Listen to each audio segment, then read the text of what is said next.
everyone, and welcome back to another episode of Content Alchemy. Hi.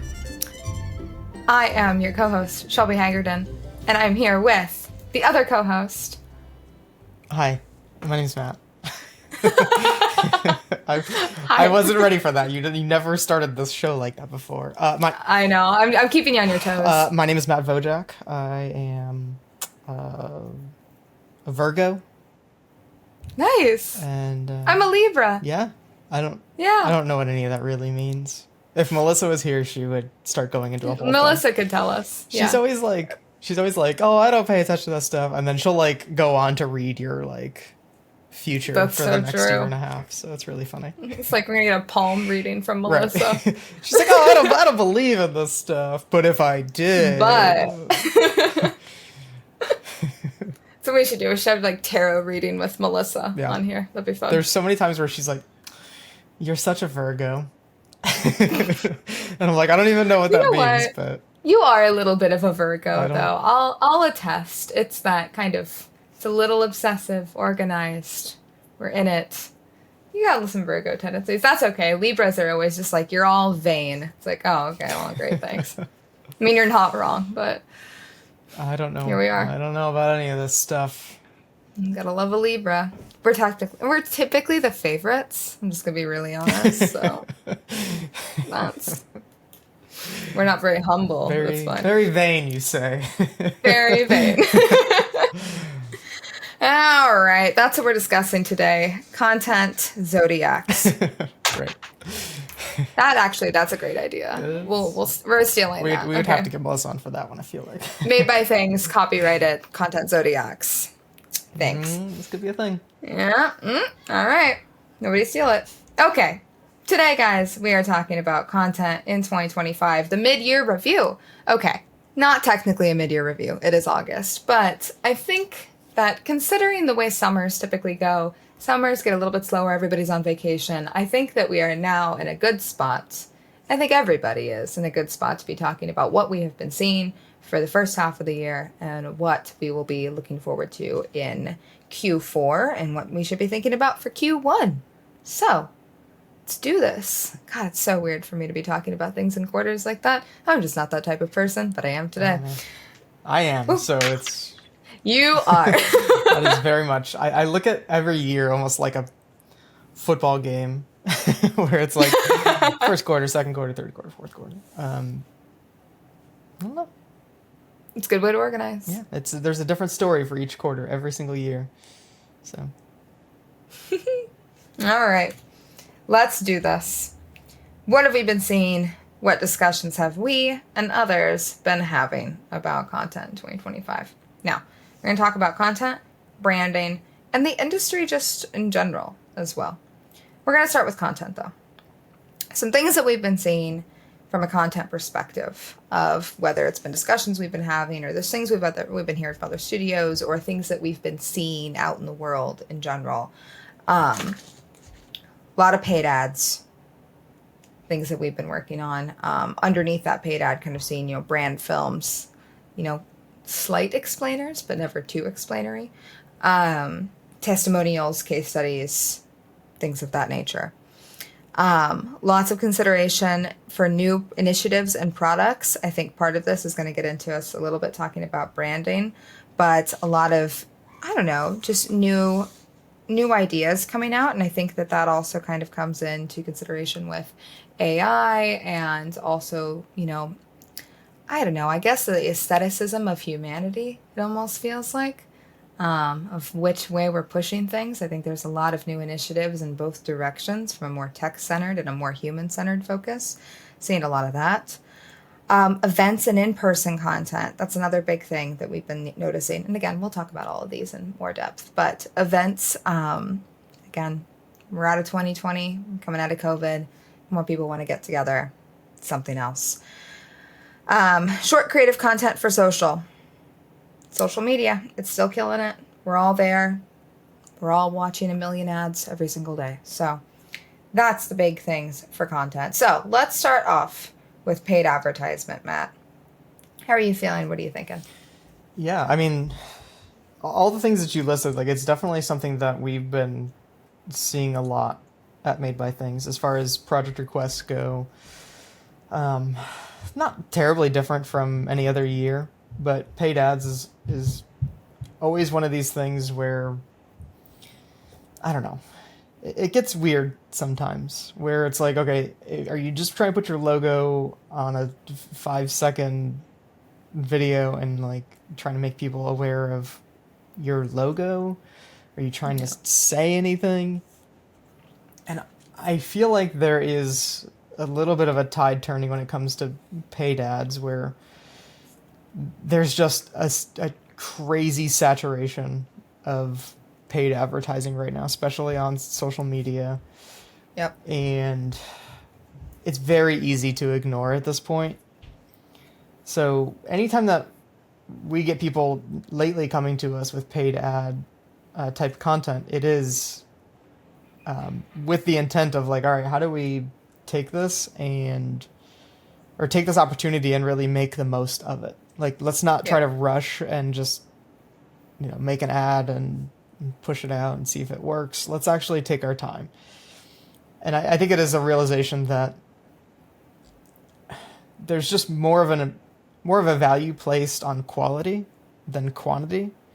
Yep. So in my eyes, I think there's a good thing happening when it comes to paid ads, a good tide turning, especially whenever AI and Canva exists and people can just make 10,000 ads in a day. Yeah. And it's really not about that. It's really like, okay, instead of trying to focus on all that stuff, let's figure out how to best bring this thing to life and really think about this from as many angles as we can. Now, I still firmly believe in the idea of testing, but I think this is just one of those areas where people are finding ways to stand out. I agree with that. And I'm really happy to be seeing so much more thought put into things. I think that there's consideration. I mean, everybody was talking about it 2 years ago with AI coming in of, okay, well, people are just going to make content so quickly and it's going to be so fast and everything's going to be different all the time. And we're realizing that it doesn't really work. Audiences push back against it. If it's not good, they're not consuming it, they're not watching it, and they don't care. So I think we're seeing, there is the push for us to be making, quality over quantity, because 10 ads is great, but if they're 10 bad ads, they're not going to do anything. Right. Yep. All right. New initiatives and products. Yeah, I think this is one, I mean, you kind of mentioned it before, but this kind of goes in line with branding a little bit.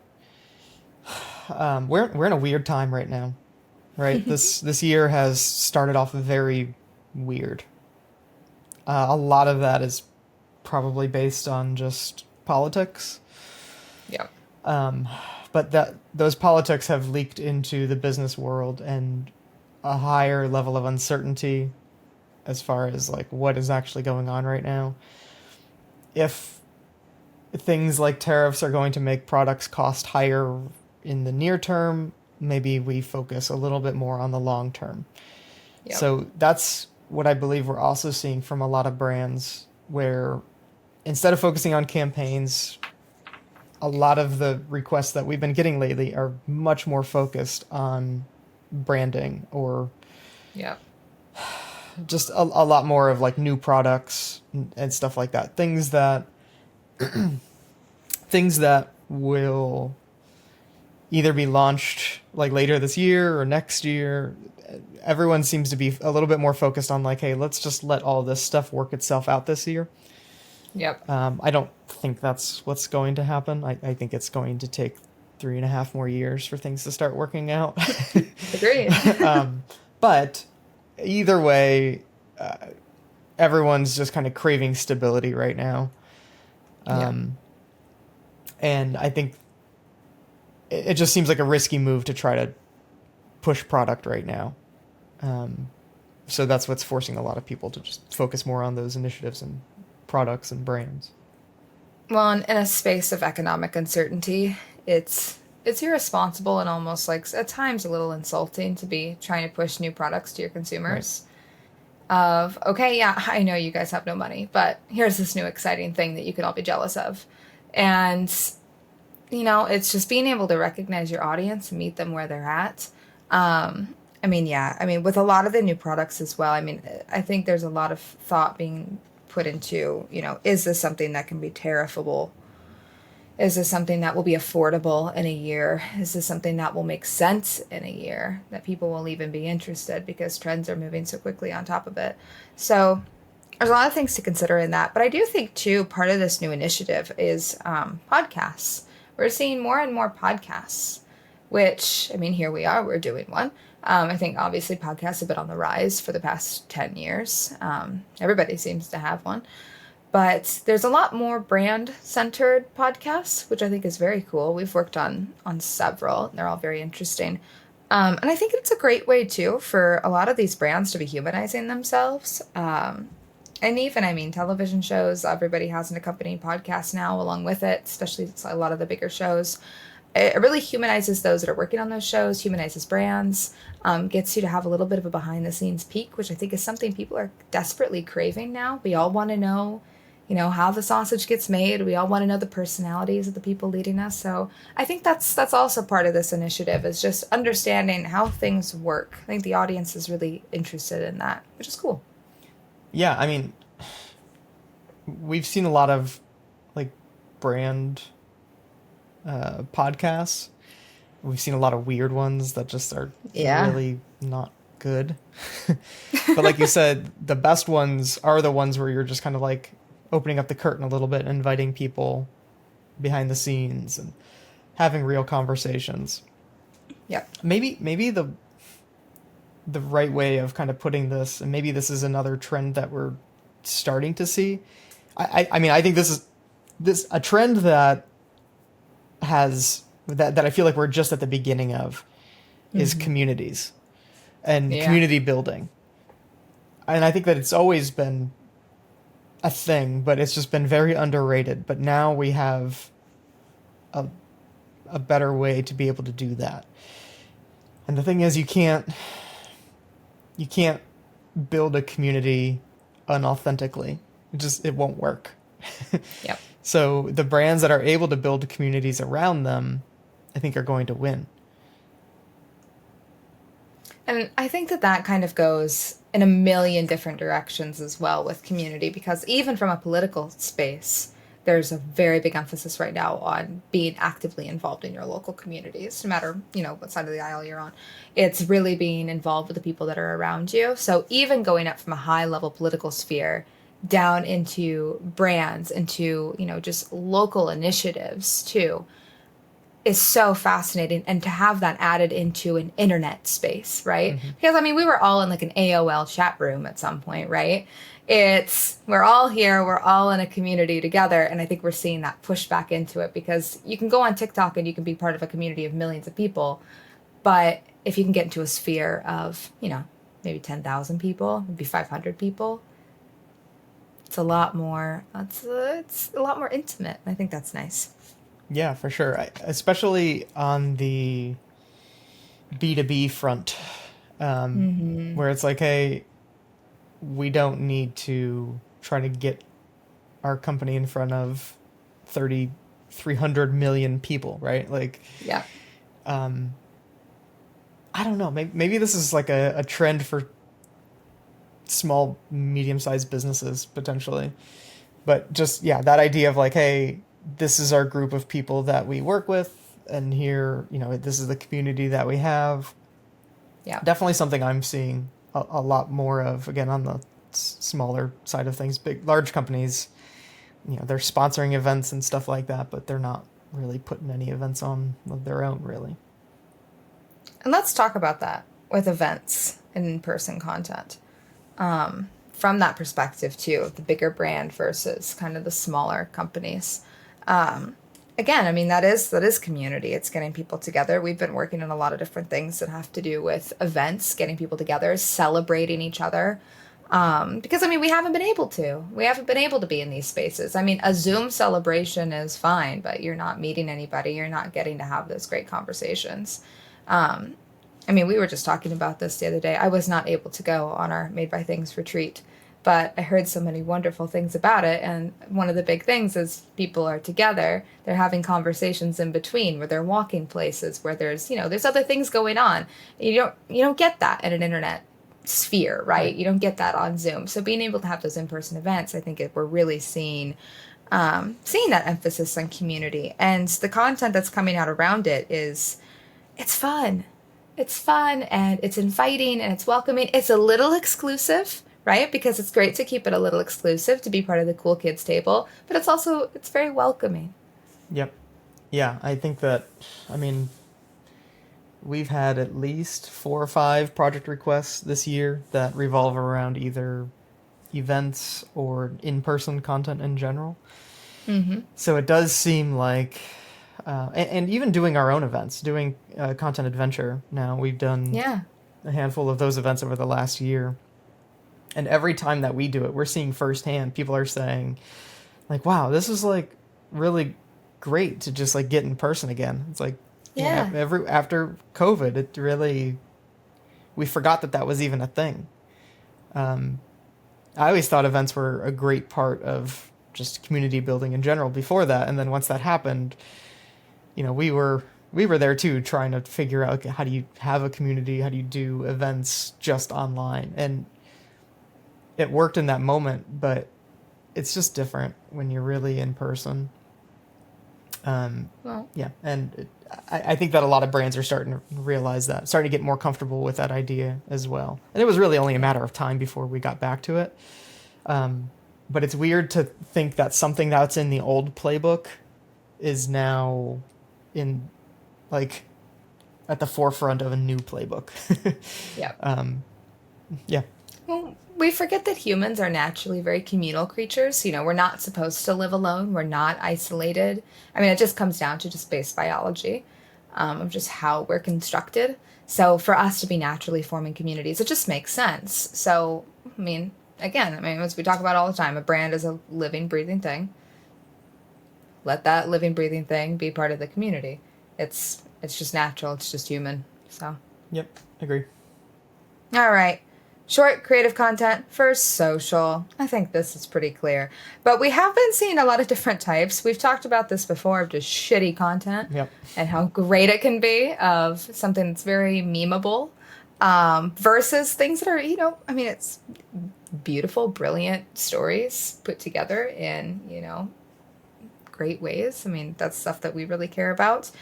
And there's also some not so great stuff of just, let me just slap my logo on there and call it a day. We see that too. But the short content for social media is not going anywhere. I do think we are seeing a push towards some long form though as well.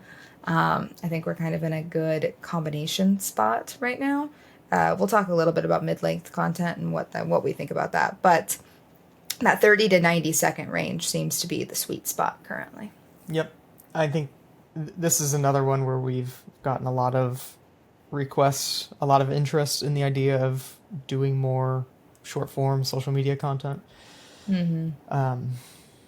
I guess the biggest thing there is, I think brands are starting to realize that it's not very easy to go viral. And now it's about continuous effort, which I believe is a good strategy. It's just continuously going at it, but also having some kind of theme of some kind. Yep. So we talk about the shitty content, and it's funny, every single thing is on that same theme. It's Mm-hmm. part of their social media brand at this point. And so we've been seeing a lot of stuff like that, where in the past we may have heard, gotten somebody saying yeah, we want to do this 15-20 second piece for social media. And now it's more about all right, how can we make this one piece of content work in a bunch of different ways for social media? But also just looking for unique ways of pushing what they're doing out there. Traditional carousels and templates and stuff like that, I just don't think are doing good anymore. Even for us, we were doing that kind of stuff a year or two ago, but at this point I'm no. It just doesn't really capture an audience. Yeah. And I think part of it is, for better or for worse, the algorithms have all changed on every single platform. Yeah. Everyone's constantly talking about like, oh man, I used to get a lot more engagement in the past, and now I'm getting basically nothing. Again, for better or for worse, right? Like, it sucks, but at the same time, I believe that they made those changes with the intent of making their platforms good and making the best content rise to the top, rather Yep. than just the people that have the most followers necessarily, right? Again, pros and cons. I'm not going to get into that. But yeah, I think that people are understanding that it's about that larger ongoing effort now, and not just about that one-off piece. I completely agree with that. I mean, the campaign is alive and well, and I think the campaign means a lot more now than it has in the past. Of, okay, put together a campaign, you have 3 pieces of content, whatever. You really got to be thinking about your bigger brand in this. Because if you start on a path of memeable content on TikTok, you're going to be there for a while. So it's really, really being able to consider what are all angles of this? What does this say about our brand in the long term? Because people want things that are recognizable and things that are evergreen as far as storytelling goes. It doesn't necessarily have to be a video that can go on and on and on for a year. But having a storyline, having a common thread that is able to be connected throughout your content in the long term is really something to consider. All right. Agree. Cool. Let's talk about branding then, because I think that that's part of it. Everybody's thinking about branding right now. We talked about this last week, I want to say, with motion design or motion branding. We all do motion design, but motion branding. And kind of the big brand decisions that are happening. So obviously, been a very big push. We were talking about this last week of the pendulum swinging back and forth between campaigns and brand. And we are swinging back over towards brand, and everybody's talking about it and how they can add motion into their brand. If you want to listen to that podcast, go back to last week. It's very good. But also just their guides in general, being able to keep things updated and fresh, and being able to consider, what is the modern audience, the modern consumer? What are they thinking? What are they liking right now? It's something that we've been really deeply involved in over the past year and a half, 2 years. Really been seeing a lot more in 2025, which has been very exciting. I love all that. And kind of just having discussions about larger storytelling, which has been, I'm so glad people are thinking about that within their brand guides of what is the bigger story that we're telling as part of these. Right. Yeah, what do you think? I think we've seen at least a couple different kind of brand motion guides come out over the last 6 months. You had the eBay playbook. There was a few more. I can't remember them off the top of my head, but Yeah. it's interesting that, one, they're making it public and allowing people to kind of, again, see behind the curtain a little bit. And 2 is just that their presentations of what they're doing is very interesting. And to me, I believe that kind of signifies another turning point when it comes to branding. And just the prioritization of how does this thing move, not just how it looks. Like at this point, everything out there is almost a video right now. Like, everyone knows that videos are performing best. So why would you not have guides on how your brand moves, not just images and colors and stuff, So yeah, it's interesting. And we've gotten some of those requests this year as well, as far as like taking a brand and being able to, I don't know, identify how it moves, right? Well, and how that relates to the overall story and the personality of that brand. And having those conversations, I think and especially being able to have a lot of those bigger brands just have their brand guides online, just out there, websites that people can scroll through. God, it's such a great learning opportunity for everyone. It's a great space for people to be, okay, like, let's learn from eBay and how they did this. What can we take and learn from them? And how do we make it our own? How do we add our own personality? How did they do this? It's so great from just a learning perspective as well to have those things out there and to start facilitating those conversations. I love that we're being so much more open, because I kind of felt like for a couple of years, and just in general, there's so many things that feel closed off and kind of like, oh, well, you can't see this. You don't get to see it. This is exclusive. You don't get to be a part of this. Sign an NDA, even if you just want to see our brand guides. And I like that we're in a space now where people can see these things and we can learn and talk about it, because it is such a bigger part of overall storytelling. It's not just put a campaign together. It's also, what are we saying as a brand? How are we speaking to these people? It's not just a logo anymore. It's an overall vibe. And I think having those things really easily, readily accessible is, I don't know, it's great to me. It's a lot easier as a writer, I'll tell you that. For sure. Yep, I'm a big fan where it's going. Yeah, it's cool. All right. Industry. We've talked about this a little bit.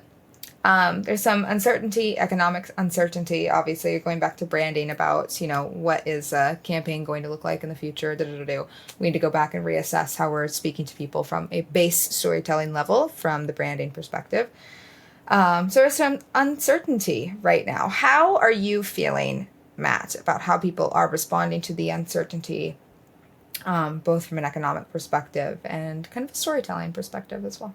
It's interesting because, being in business for 10 years and being in the industry for like 16 or 17 now, that makes me feel very old. But we go through these phases, right? Like, it's not, Yeah. it's a pendulum. It swings back and forth. We go from brand, we go from campaign focused, it goes back and forth. And so that part doesn't surprise me, that we seem to be swinging a lot farther towards that brand side of things. Going through COVID, we went through things like this. I'm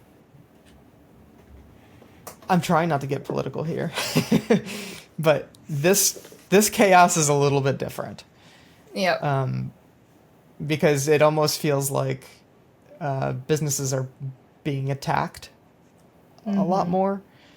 And everyone that has any product that has any components outside of the United States is very uncertain right now, right? Yeah. And I've never seen anything quite like that before, I guess. Like everything else, we had COVID, we had, the mortgage crisis before that, and again, seeing these things, it's not a surprise. It's really just, I don't really know when this one will end exactly.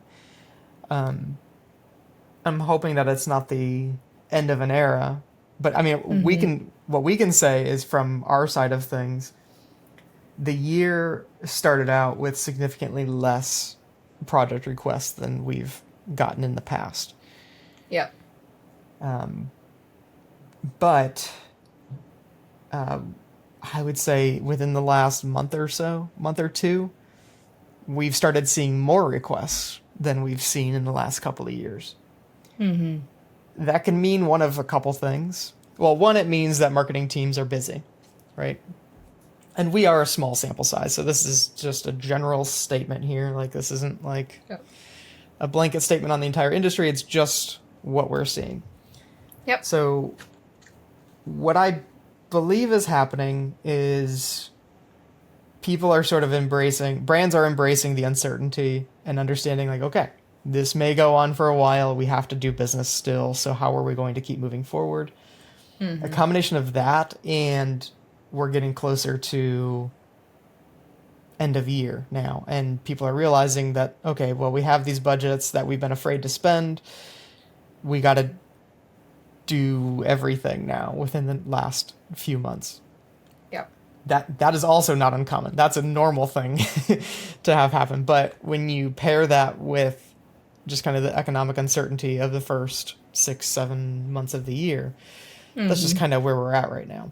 And I'm generally optimistic, so I take this with a grain of salt, I guess. But I feel like things are sort of turning a corner. People are more comfortable. Brands are more comfortable taking projects on at this point. It seems like almost every company within the marketing advertising world has faced some kind of layoffs or reduction. Yep. But lately I haven't heard nearly as much about that. So it makes me wonder, I'm like, okay, did we right size the industry as a whole at this point? Mm-hmm. And I know that that's a lot of people are still hurting and trying to find work and stuff like that. And that sucks, but it's also an organism here, right? That we don't have control over. And businesses need to operate on profit, right? That's just how business works.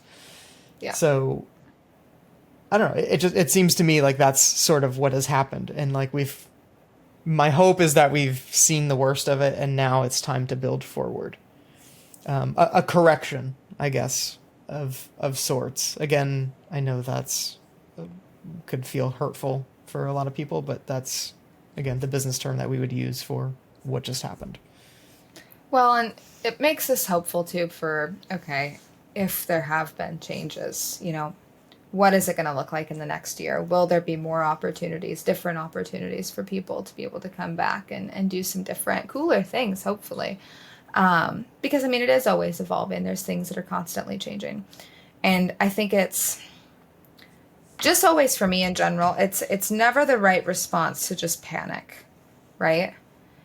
Things need to be taken in a logical step.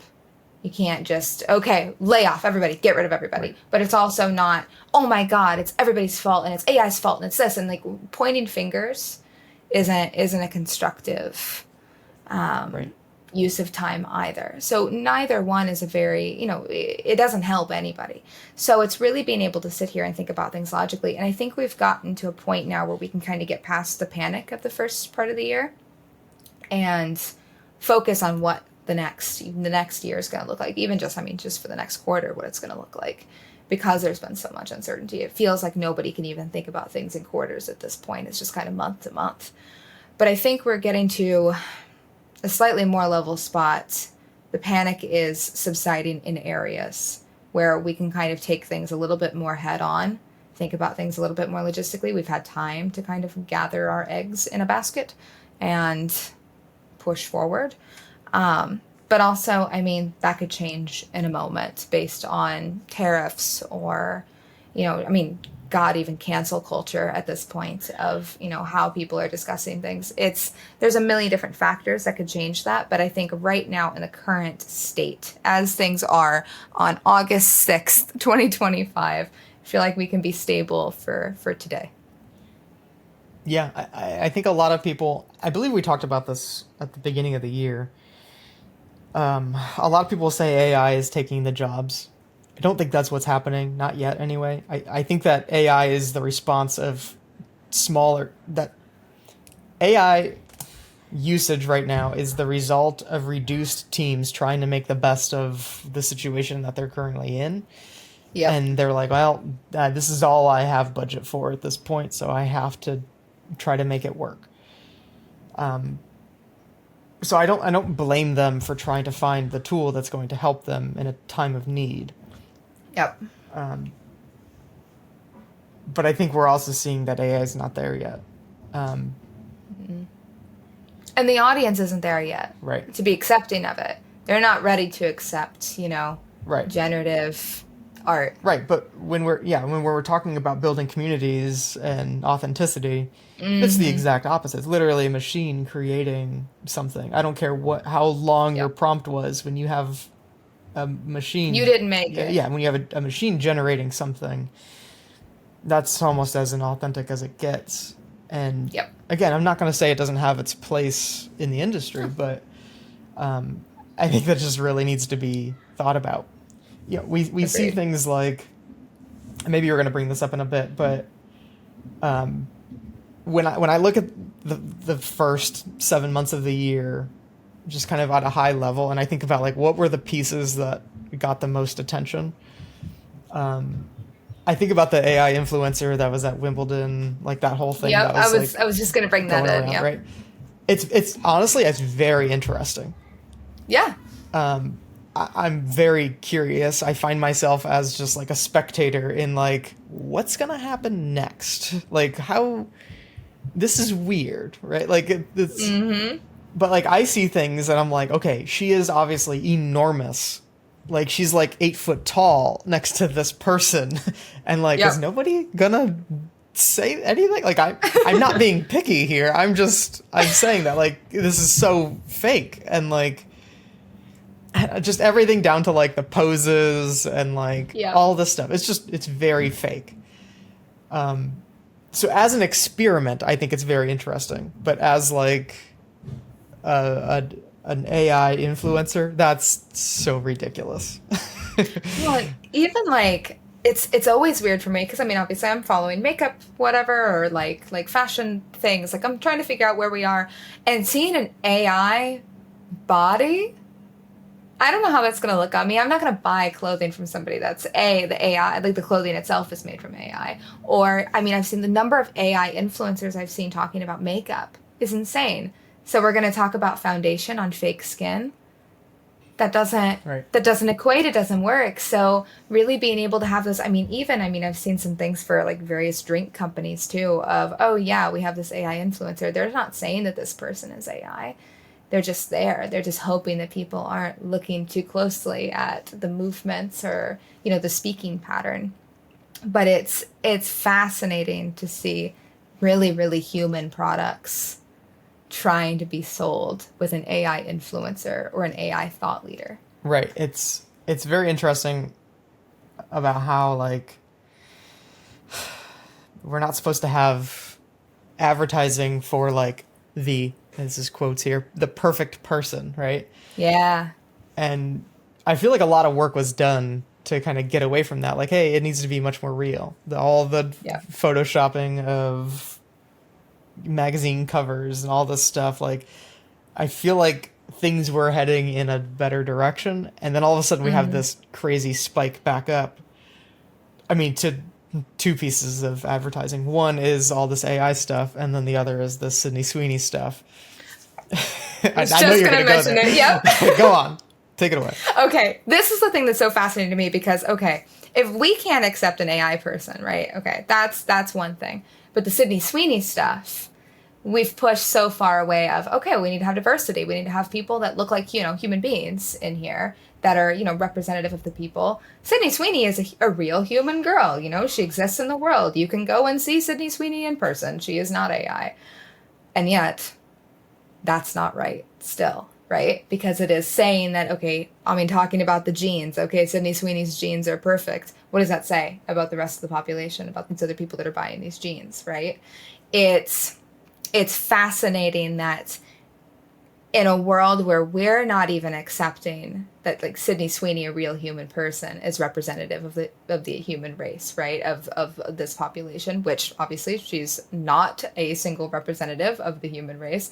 Why on earth would the audience be receptive to a fake person generated by a computer, right? Right. It's fascinating. Yep. And then we have on the flip side here.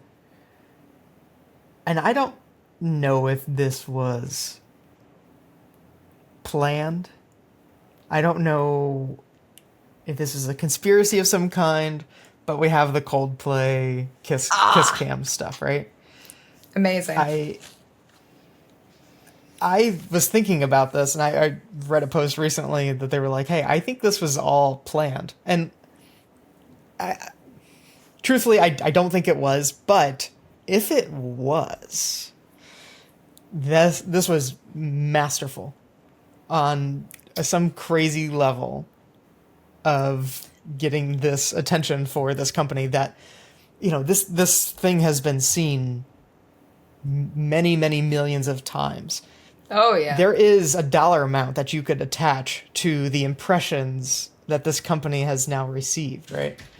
100%. And no one wants to like kind of talk about that, but it's like, I mean, we're talking about probably more than this company's even worth. They couldn't have spent this much money to get this much attention. And this thing that they did, they didn't do, I think, just happened.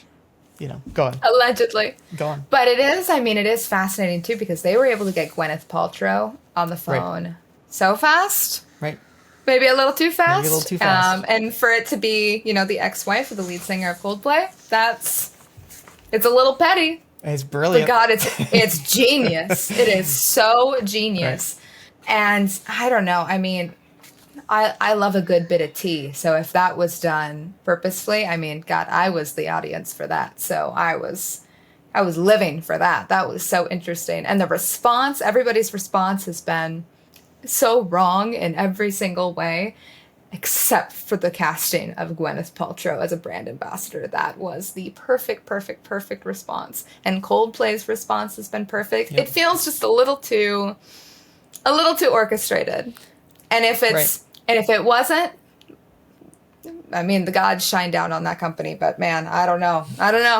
Yeah. It's very interesting. Ruined a couple of families, but that company. Ruined a couple of families, but the company did great. So, God, I feel so bad for everyone involved in the situation, but the company did a lovely job. That's the future of branding, is sacrificing its CEOs for the greater good of the brand. It is. And I mean, that goes into thought leadership, because I mean, it's the way that we've been able to just throw people under the bus for so many.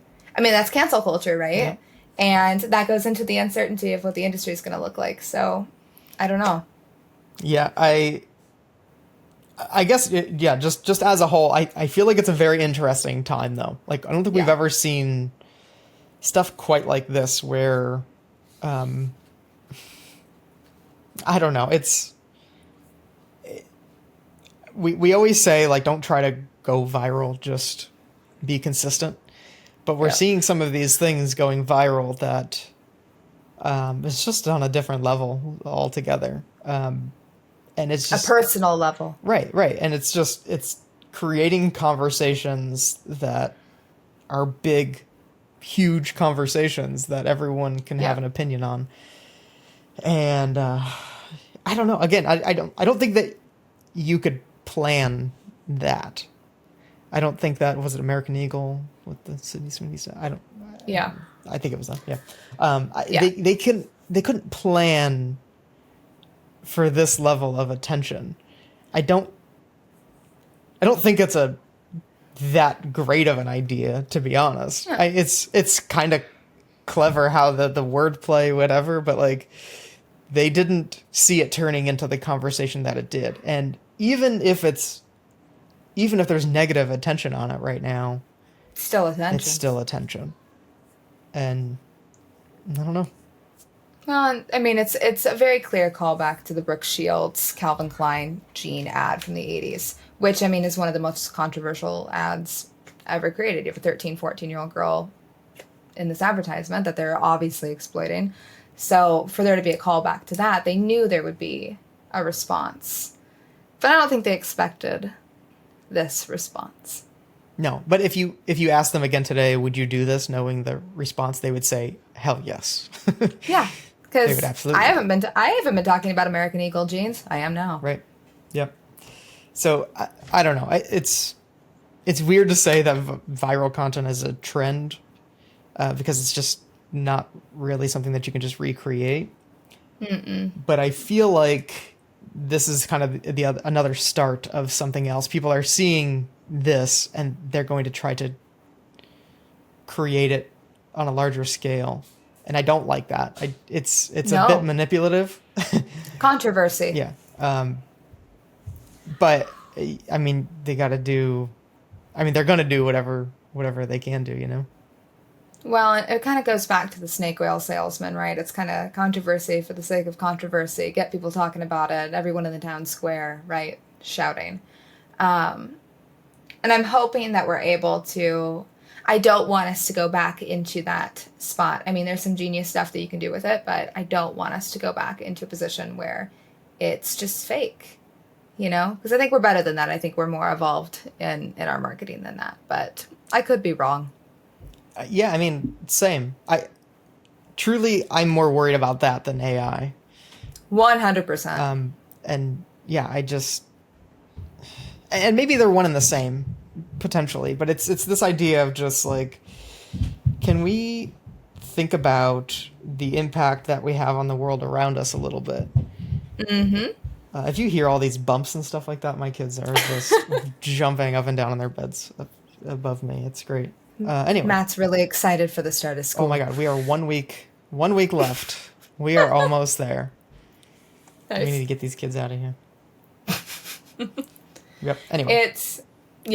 And I think that kind of sums up kind of our thoughts moving forward is obviously there are threats to the industry. There are going to be changes to the industry. That is always a given. But how we respond to it is really the thing that we can control, right? We can't always control what's happening around us, but we can control our responses to it. And I think if you're given a piece of controversy, handle it in the best way possible, right? Don't exploit people and be cool about it.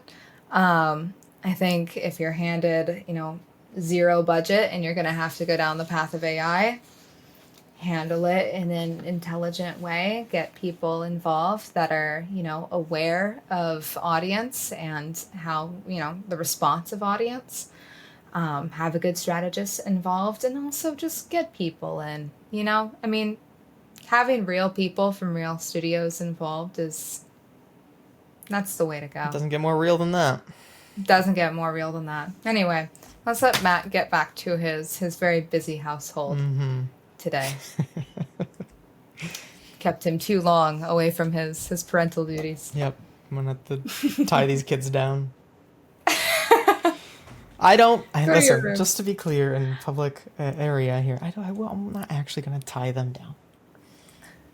I'll lock them outside and force them to play. Lock them outside. Get out. You must play. Yep. Anyway, okay. All right. Well, thank you everyone for listening, and look forward to the next 6 months or so. Get into Q4 fresh and revived and ready to make cool stuff with your end of year budget. So Yep. Anyway, until then, stay magical. Bye. Content Alchemy is presented by Made by Things. To learn more about us, check out madebythings.com. And if you have a topic you'd like us to discuss, send us a message at alchemy@madebythings.com.